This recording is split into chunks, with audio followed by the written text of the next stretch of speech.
नमस्ते, मेरा नाम डॉक्टर पुनीत राणा है। मैं एक न्यूरोसर्जन हूँ और मेरा एक सेंटर है न्यूरो एक्सीलेंस का, जिसका नाम है न्यूरो सेंटर हॉस्पिटल। ये दिल्ली रोड पर स्थित है, मेडिकल मोड से मुश्किल से 200 मीटर की दूरी पर। और मैं आप लोगों के बीच में आज इसलिए उपस्थित हुआ हूँ ताकि मैं आपको अपने इंस्टीट्यूट के बारे में, अपने विज़न के बारे में आपको बता सकूँ, आपको सूचित कर सकूँ। हम लोग न्यूरो साइंसेज का जो भी काम होता है, प्राइमरली सर्जिकल काम, परंतु हम लोग न्यूरोलॉजिकल प्रॉब्लम्स को भी डील करते हैं। परंतु जो सर्जिकल काम है, चाहे वो आपका स्पाइन से रिलेटेड हो, आपका ब्रेन से रिलेटेड हो, आपका ब्रेकियल प्लेक्सस से रिलेटेड हो, अथवा इंटरवेंशन जो स्टडीज़ होती हैं उससे रिलेटेड हो, हम लोग सभी काम करते हैं। आज मैं आपको मुख्यतः 4 शीर्षकों में आपसे बात करूँगा, जो मैंने आपको अभी नाम लिए, उनके एक एक पेशेंट के साथ जो मेरा एक्सपीरियंस हुआ, जो मुझे सबसे मुश्किल पेशेंट मिला, उनके बारे में आपसे बात करूँगा। मैं उस पेशेंट के बारे में बात करूँगा आपसे। एक लोग अपनी सक्सेसेस के बारे में बात करते हैं, मैं आज आपसे उस पेशेंट के बारे में बात करूँगा जिसको ऑपरेट करने के बाद, सफलतापूर्वक ऑपरेट करने के बाद उसको वांछनीय आराम नहीं हुआ और उसको हम लोगों ने किस तरीके से मदद किया। सबसे पहले मैं आपको स्पाइन के एक पेशेंट की बात करूंगा। हम लोगों के पास एक पेशेंट आया था जिसको कि पूरे हिंदुस्तान में ऑपरेट करने से मना कर दिया गया था। उसको एक ट्यूमर था। आपकी जो स्पाइनल कॉर्ड होती है, उसका सबसे जो आखिरी हिस्सा होता है, उसको हम लोग कोनस मेडुलरिस कहते हैं। और कोनस मेडुलरिस के अंदर जो विशेषता होती है वो ये होती है कि बाकी सभी जितने भी आपके सेगमेंट्स होते हैं, वहाँ से सिर्फ एक और एक नस निकलती है, दाईं और बाईं तरफ।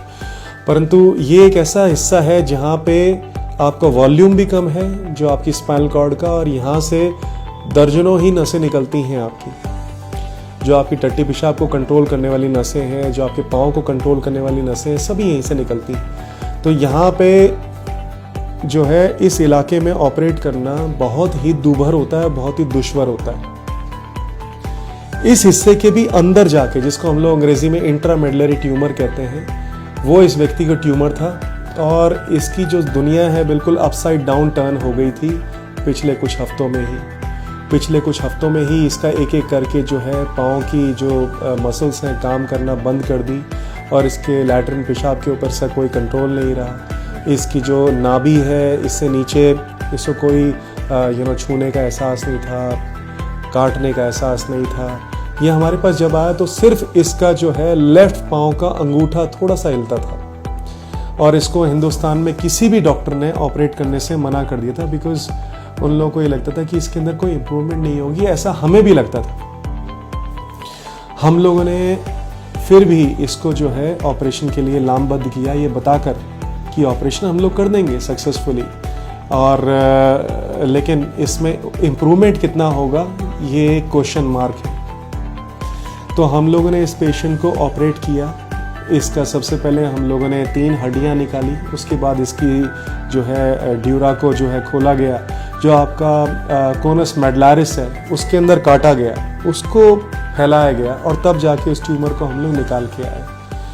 ट्यूमर तो ऑपरेट हो गया। ट्यूमर को तो सक्सेसफुली ऑपरेट करना ज़्यादा मुश्किल नहीं होता है, कंसिडरिंग जो हम लोगों का लेवल का स्किल्स है, परंतु उसके अंदर इम्प्रूवमेंट कितना होगा, इस बात पे हमेशा प्रश्न चिन्ह था। पेशेंट टू माई सरप्राइज 1 महीने के बाद या 1.5 महीने के बाद उसका एक वीडियो आया जिसमें कि वो वॉकर के द्वारा चल रहा था। ये चीज़ मेरे लिए किसी चमत्कार से कम नहीं था।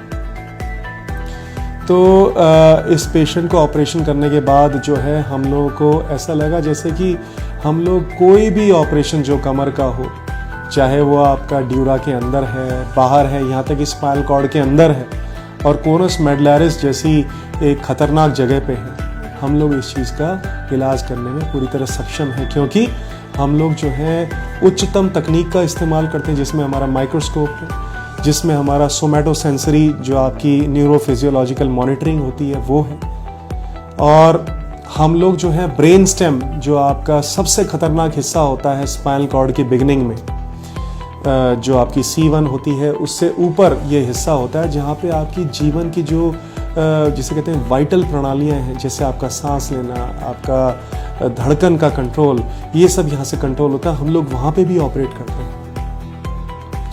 तो हम लोग स्पाइन के अंदर इन सभी चीज़ों का इलाज करते हैं और सभी उच्चतम तकनीक के द्वारा और उच्चतम ट्रेनिंग के द्वारा जो हम लोग को हमारे गुरुओं से मिली है, हमारे इंस्टीट्यूट से मिली है, उसके द्वारा हम लोग आपका यहाँ पे इलाज करते हैं।